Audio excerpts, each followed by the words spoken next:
Have you ever felt a holy dissatisfaction, a deep inner knowing that there is more to your walk with God than what you are currently experiencing? That beyond the prayers, beyond the worship, there lies a dimension of spiritual authority and intimacy that seems just out of reach. The Bible says in Joel 2:28, "I will pour out my spirit on all flesh." But have you ever considered that the vessel must be prepared to receive the pour? A cup that is already full of other things cannot receive new wine. Fasting is the divine process of emptying the cup. Today, we are not just talking about skipping meals. We are embarking on a journey into the heart of God through the 7 levels of fasting. And let me warn you, and let me encourage you, the depths we are about to explore from level 4 onward are not for the casual seeker. They are extremely powerful, and they will redefine your relationship with the Almighty. Before I proceed, let me quickly know where you're watching from in the comments. Just the city or region is fine. And if your spirit is already stirring, if you have a hunger to understand the profound benefits of consecration and drawing closer to God, then do me a favor. Hit that like button and subscribe with the notification bell. I appreciate you for doing so, because it helps us build a community of hungry believers. Welcome to the family. Now let's get into the word. Fasting is not a hunger strike against God to get what we want. That's manipulation. True, biblical fasting is a divine exchange. It is us saying, "Father, my physical sustenance for your spiritual sustenance, my natural strength for your supernatural strength." It's about creating a capacity for God. Think of it like this. Your natural life is like a radio, constantly tuned to the frequency of the world, its worries, its appetites, its noise. When you fast, you're not just turning down the volume. You're deliberately changing the station to tune into the frequency of heaven. The deeper you go in fasting, the clearer the signal becomes, until His voice is not something you hear, but a realm you inhabit. We will walk through these 7 levels together. The first 3 are foundational. They are like learning to crawl and walk. But levels 4 through 7, that's where you learn to fly in the Spirit. Are you ready? Let's begin. Level 1, the normal fast. This is the foundation, the one most people are familiar with. This is simply abstaining from all food, solid or liquid, but not from water. It's modeled by Jesus Himself in Matthew 4, when He fasted for 40 days and 40 nights in the wilderness. The Bible says He was hungry, that's the point. It's a physical declaration that man shall not live by bread alone, but by every word that proceeds from the mouth of God. The purpose of the normal fast is to discipline the flesh. Your body is designed to cry out for food. When you deny it, you are teaching your flesh that it is not in charge. Your spirit man is taking the lead. This fast confronts the basic, foundational addiction of the human body: food. It's your first act of saying, "My flesh, you are a servant to my spirit, not the other way around." This is like taking your car for its first basic service. You're changing the oil, prayer, and checking the tire pressure, the word. It's essential maintenance for the journey ahead. Don't despise this level, master it. Start with 1 day, then maybe 3. Let your body and spirit get accustomed to this divine rhythm.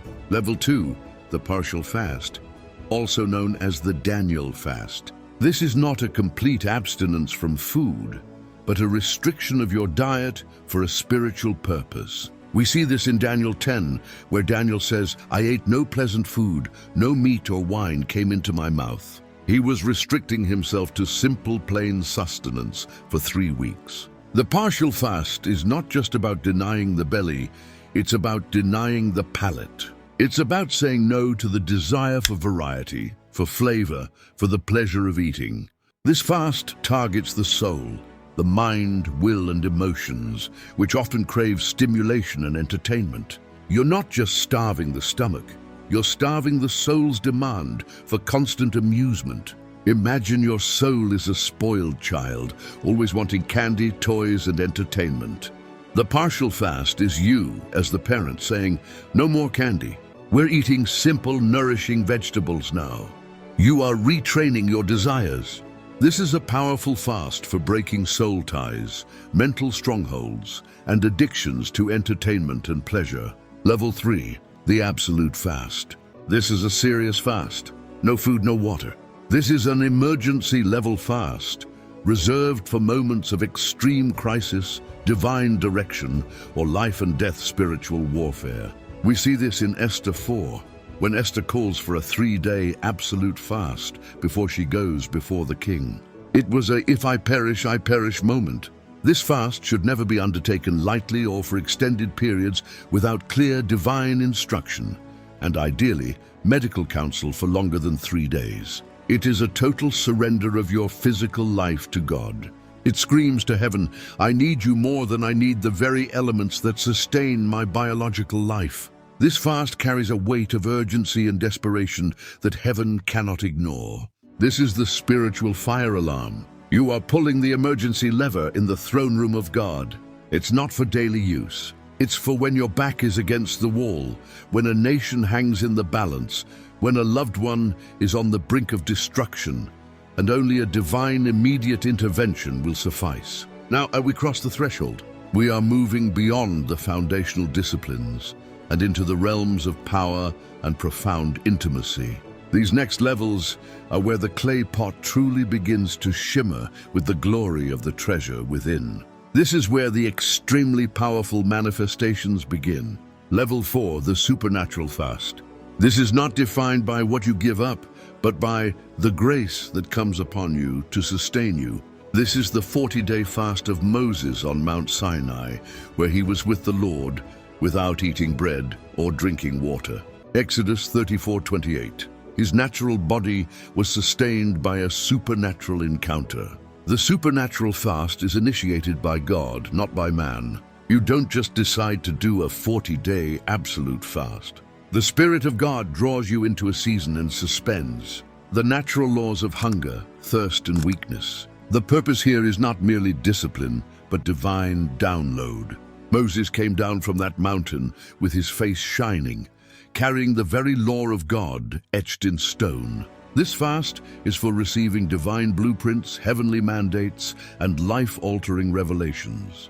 Many try to mimic this fast in their own strength and end up harming their bodies. That is not faith, that is presumption. You cannot schedule a supernatural fast. You can only position yourself in obedience and holiness and be invited into it by the Spirit. It is a sovereign act of God. This is like being caught up into the third heaven, like Paul. Time, hunger, and natural needs lose their meaning in the overwhelming presence of God. You are not striving to fast. You are feasting on God, and your physical body is simply caught in the wake of that glory. Level 5, the silent fast. This is one of the most overlooked yet profoundly powerful fasts. It's found in the story of Hannah in 1 Samuel 1. She was in the house of the Lord praying in her heart, and her lips were moving, but her voice was not heard. The silent fast is a fast of the tongue. You abstain not just from food, but from unnecessary conversation. You enter a season of intentional silence to hear the whispers of God. We live in a world of noise. Our own words can be the greatest hindrance to hearing God. Proverbs tells us that life and death are in the power of the tongue.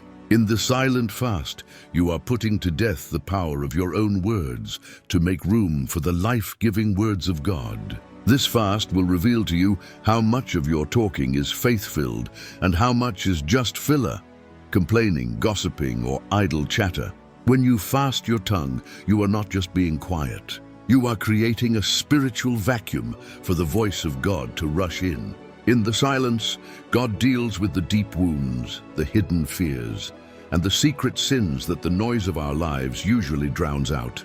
Hannah received a prophetic destiny for a nation-changing son, Samuel, in her silent fast. Your spirit is a deep well, but the bucket of your hearing is tangled in the vines of your own words. The silent fast is the process of cutting those vines and lowering the bucket deep into the well of your spirit to draw up pure, clear water from the throne of God.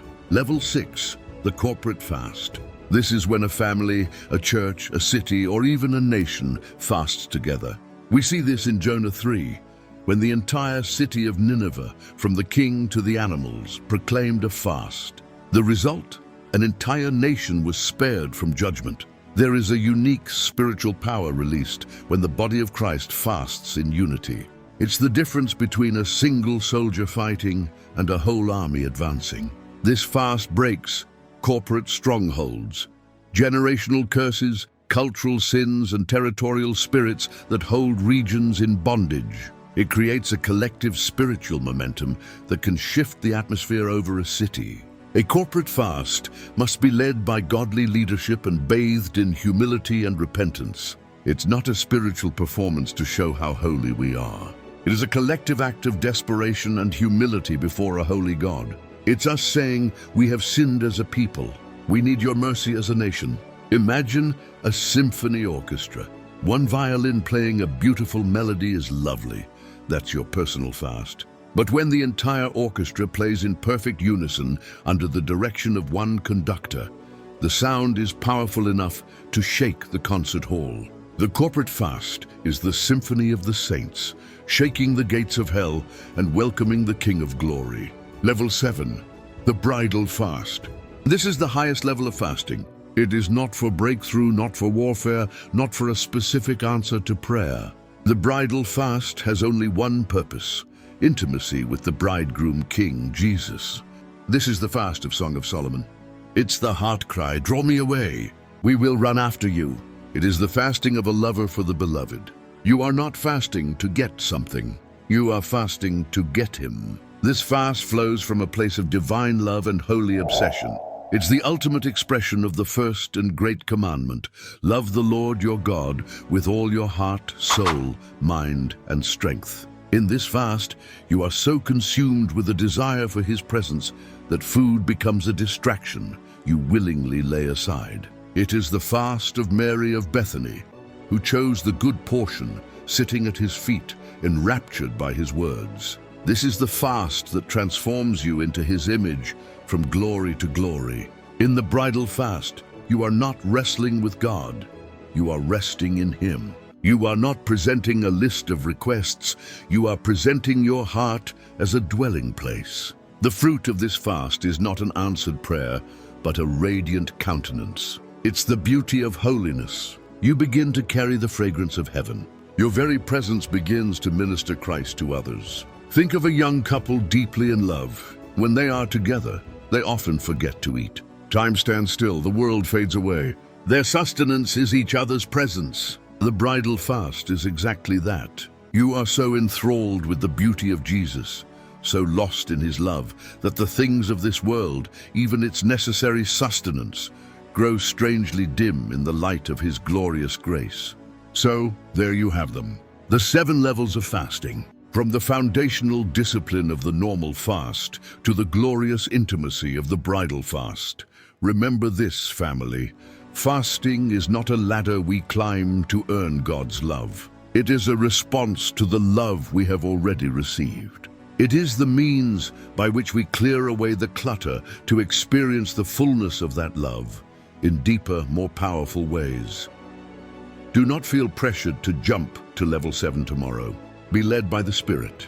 Maybe the Lord is calling you to master level 1, the normal fast, for a season. Perhaps he is impressing upon you the power of the silent fast. Listen, obey. Your journey is unique, but I declare over you today that a new hunger is being birthed in your spirit. A hunger that cannot be satisfied by natural food. A hunger for his presence, his power, and his person. As you step into these realms of consecration, may you encounter the God of the fast in ways you have never imagined. May your spiritual senses be sharpened. May chains break, may destinies be unlocked, and may you fall so deeply in love with Jesus that your life becomes a living fast, a sweet-smelling aroma unto the Lord. Now I'm going to pray for you.